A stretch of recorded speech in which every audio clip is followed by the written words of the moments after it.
Magandang umaga Pilipinas, alamin natin ang magiging lagay at taya ng panahon ngayong araw ng Huwebes, 5 February 2026. Para sa ating synoptic equation, ang ating minomonitor ngang bagyong si Basyang ay lumakas pa nga into tropical storm category kagabi.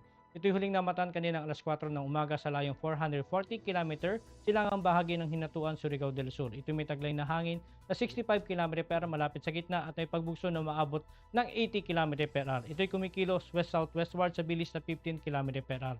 Ito ay may international name naman na Penha na galing sa Macau, China na ibig sabihin ay Rocky Hill sa may southern part ng Macau Peninsula. Samantala, ito namang northeast monsoon o hanging amihan na siyang patuloy na nakakapekto dito sa may Luzon. Para naman sa track intensity ng bagyong si Basyang, asahan natin na ito'y patuloy na kikilos westward sa susunod na 24 oras at asahan natin na ito'y may initial landfall dito sa may part ng Surigao del Sur mamayang gabi o bukas ng madaling araw. Asahan din natin na ito'y may pass close sa may Siquijor o may make another landfall dito sa may part ng Negros Oriental bukas ng hapon at asahan natin na ito'y tatawid sa may part ng Northern Palawan sa darating na Sabado at asahan natin na ito'y magiging isang low pressure area na lamang sa darating na Lunes.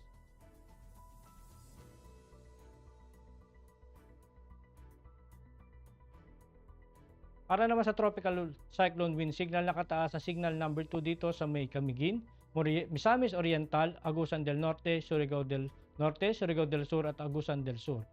Ang tropical signal number 1 naman dito sa may Aklan, Antique, Capiz, Iloilo, Guimaras, Negros Occidental, Negros Oriental, Cebu, Bohol, Biliran, Samar, Leyte, Southern Leyte, Eastern Samar at dito sa may Davao de Oro, Davao Oriental, Davao del Norte, Cotabato, Lanao del Norte, Lanao del Sur, Zamboanga del Sur, Zamboanga del Norte at Misamis Occidental.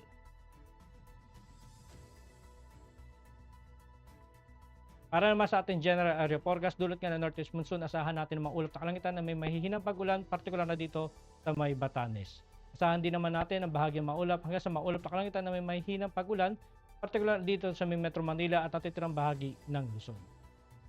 Dulot nga ng bagyong si Basyang, asahan naman natin ang maulap na kalangitan na may mahihinang pag-ulan sa natitirang bahagi ng Visayas.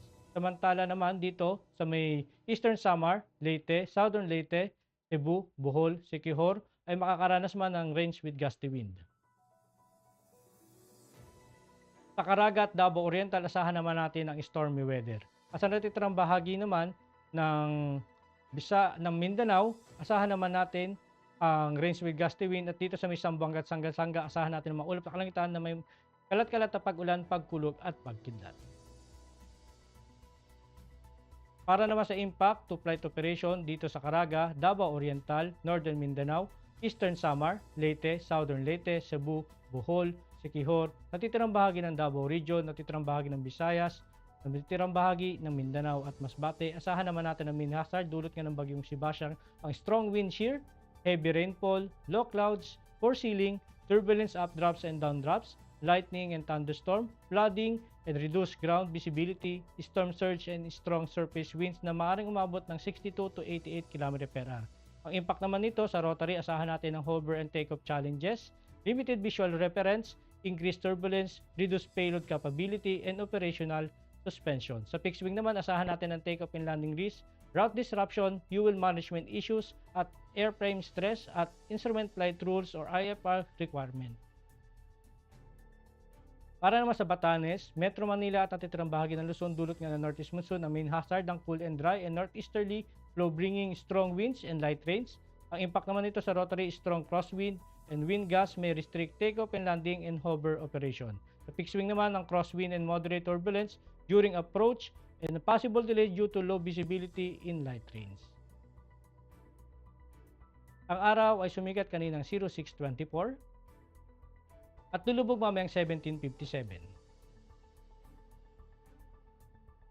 Meron tayong 85% decreasing moon illumination. Para maging updated sa lagay at taya ng panahon, ipalo lang aming social media accounts ng Air Force Weather Center. At sa ngalan po ng aming commanding officer na si Colonel Alvin John Cugador, PAP GSC, ako si Staff Sergeant Edmar B. Sagadraca Jr., Philippine Air Force, weather broadcaster ng Air Force Weather Center. Muli magandang umaga at maraming salamat.